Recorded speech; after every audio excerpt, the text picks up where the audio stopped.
We all knew this day would come. They finally sacked York.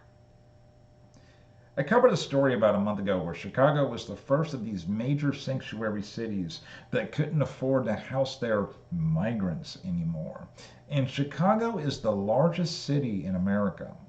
Next to follow suit was the largest state, California.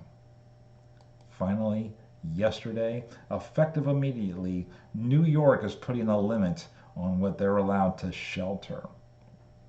And this is a big deal because, legally speaking, if you're law enforcement anywhere in this country, it does not matter if you're in a blue or red state, if you catch a migrant because of Biden, you're not allowed to kick them out of the country.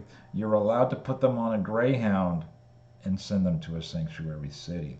And New York City was the final one, by my knowledge, that didn't have a restriction. And this is going to affect everybody because when Greg Abbott catches these people in Texas and sends them on their merry way, wherever they end up, they're just going to bleed out into America, not just the blue states. Got a hell of a story for you today. This one's from the New York Times. I hope you feel posh, feel privileged, because normally you have to spend money to read this. Us low-level peasants today are getting to experience class and sophistication. New York City to impose stricter limits on migrants, adults in shelters. So in case you're new around here, I am about to do a news speed run. I'll take a couple of the stories of the day. I'll compile the details down on the Cliff Notes. And if you want more, down in the description box will be links to where I found my articles. Having said that, New York's long-standing legal obligation to provide shelter to homeless people have been scaled back significantly under an agreement announced on Friday amid the city's continuing struggle to house thousands of migrants. And oh, is it by the thousands. To ease the burden on the city's shelter system, adult migrants will be allowed to stay in shelters for only 30 days under the agreement, city officials said. Some would be allowed to stay longer if they met certain conditions, including have a medical disability or extenuating circumstances. Oh, I bet. The changes to the so-called right to shelter requirement are a major shift in the policy that has set New York apart from all other big U.S. cities.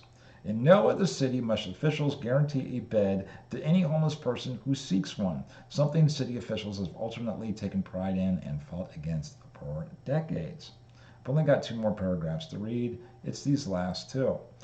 The new rules, which will take effect immediately, are meant to apply temporarily during the migrants' crisis, which has led to more than 180,000 migrants to pass through the city's shelter system since the spring of 2022. So we're not talking in total, we're talking just the ones that have shown up in the last year. WTF.